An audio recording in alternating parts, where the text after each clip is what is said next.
Hi everyone, I'm Whit Roy. In this lesson, I will explain a practical and realistic way to prepare for the EWRB Electrical Inspector exam. To make your study more effective, the approach includes several key points. Understand the exam first. Before you start studying, you must clearly understand what this exam looks like. The EWRB Electrical Inspector exam is an online open book exam with about 90 questions in 3 hours. The pass mark is 60. Question types include multiple choice, drop-down and typed calculation answer questions. I have made separate videos explaining the exam format, the online platform, and how the exam runs. Please watch those videos first if you are new to the exam.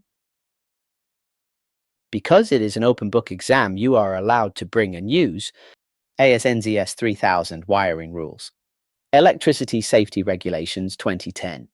For the wiring rules and regulation documents, you are allowed to tab and highlight only. Writing inside the books is not allowed. I have made a separate video showing how to prepare, tab and highlight correctly for the exam. If a question relates to other standards, the exam system will display the relevant pages on the screen. You are not allowed to bring any other documents into the exam, and the EWRB formula sheet will be provided in the exam. You are not allowed to bring your own copy. How long should you prepare? Most candidates need at least 1 month of preparation.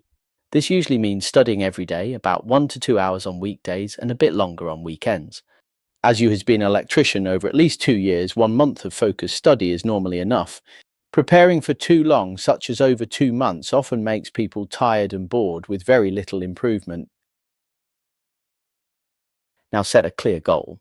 The real exam pass mark is 60, but your practice target should be higher. Start with a mock exam before serious study. This helps you check your starting level. Many students cannot even complete a mock exam at the beginning because it takes too long to find the right information in the books. If your starting score is 40 or 50, this is normal. Mock exams help you check your level, track your progress, and confirm whether you are ready to complete 90 questions within 3 hours. Your aim is to lift your mock exam results to around 80. Because mock exams can be practiced many times, your practice score should be higher than the real exam. If you can consistently reach 80 in mock exams, you are in a safe position to pass the real exam above 60.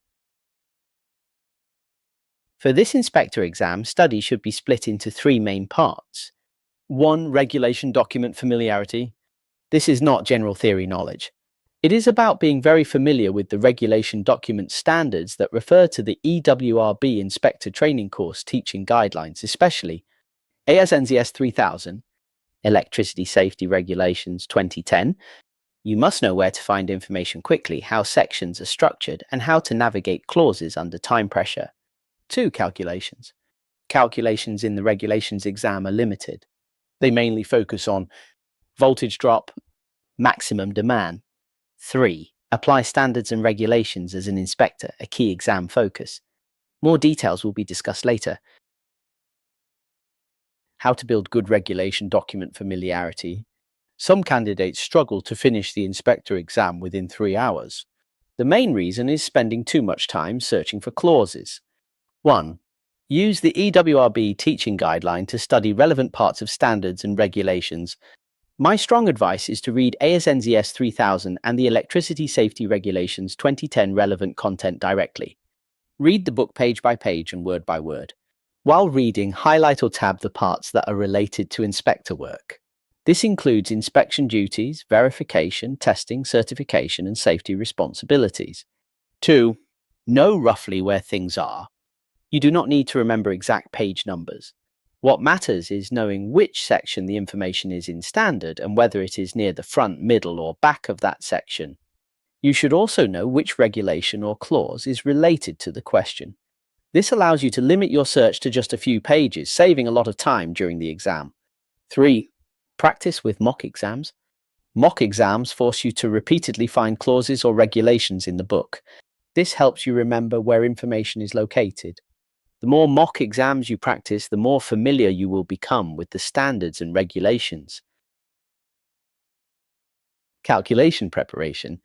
Calculations in the inspector exam mainly involve voltage drop and maximum demand. I have made a series of videos covering these 2 types of calculations. These videos focus on the methods and every step. Follow the methods I show, then practice until you feel confident. With regular practice, most candidates need 1 to 2 weeks to become comfortable. These calculations are not difficult. The key is repetition and consistency. Now let's talk about the most important part for this exam: applying standards and regulations as an electrical inspector. Remember, once you pass this exam, you are no longer just an electrician. You are acting independently as an inspector. So the key question becomes, if I am inspecting someone else's work, what exactly should I be checking? First, as an inspector, you do not redo the work. You verify safety, compliance, and legality. That means 3 things every time. Is the installation electrically safe? Does it comply with the ESR and the correct standard? Am I competent and authorized to inspect this type of work? Example 1, inspecting a domestic installation. Let's say an electrician has completed a standard domestic installation. As an inspector, you should ask yourself, is this a low voltage installation under AS/NZS 3000? Is it part 1 or part 2 of AS/NZS 3000? Has the correct testing been done under section 8? Is the MEN system correct? Are RCDs installed where required? Is the switchboard compliant and accessible? You are not guessing. You're applying AS/NZS 3000 together with the ESR. Example 2, MEN and main switchboards. A very common exam-style question is about MEN arrangements. As an inspector, you must know where the MEN link is allowed, that there must be at least one MEN switchboard, that the MEN switchboard closest to the point of supply is the main MEN point. So if I ask you, in this installation, how many MEN links are allowed and where must they be located? That is not a calculation question. That is applying the standard as an inspector. Example 3, car park or special locations. Now imagine this question. Please inspect my installation in a car park. Your first thought should be, what type of installation is this? Is it a standard low voltage installation or a special environment? What standard applies? For example, caravan parks AS/NZS 3001, construction sites AS/NZS 3012, boat marinas AS/NZS 3004, medical locations AS/NZS 3003, hazardous areas AS/NZS 60079 series. So before you even inspect, you must know which standard to open. Example 4, competency and limits of inspection. Another key inspector responsibility is knowing your limits. Just because you hold an inspector license does not mean you can inspect everything. You must ask, am I competent in this type of installation? Do I understand the specific hazards? Do I know the correct standard and inspection process? For example, high voltage installations, hazardous areas, medical electrical installations, photovoltaic systems, mobile or connectable installations. If you are not competent, you must not inspect. This is clearly stated in the Inspector Teaching Guidelines and the ESR. Inspection documentation and recording is a very important exam topic. The inspector exam expects you to understand how inspection records work legally, not just that paperwork exists. As an inspector, you must know which document you are required to complete, which sections you are responsible for, and who is authorized to complete each part.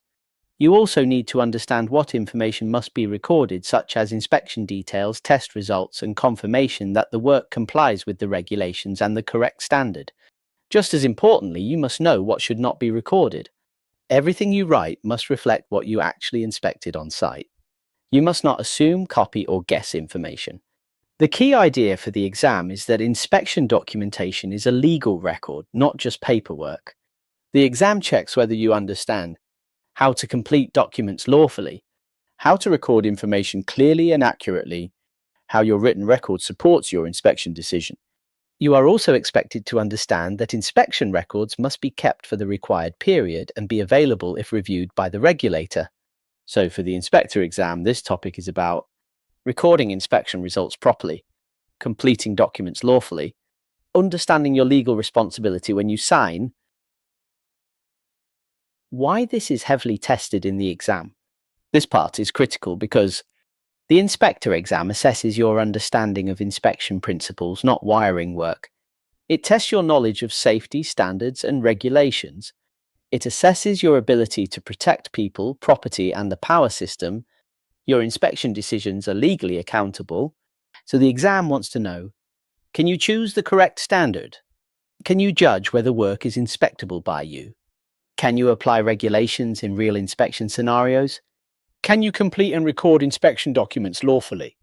If you can think like an inspector, you are already halfway to passing this exam. The best daily study routine.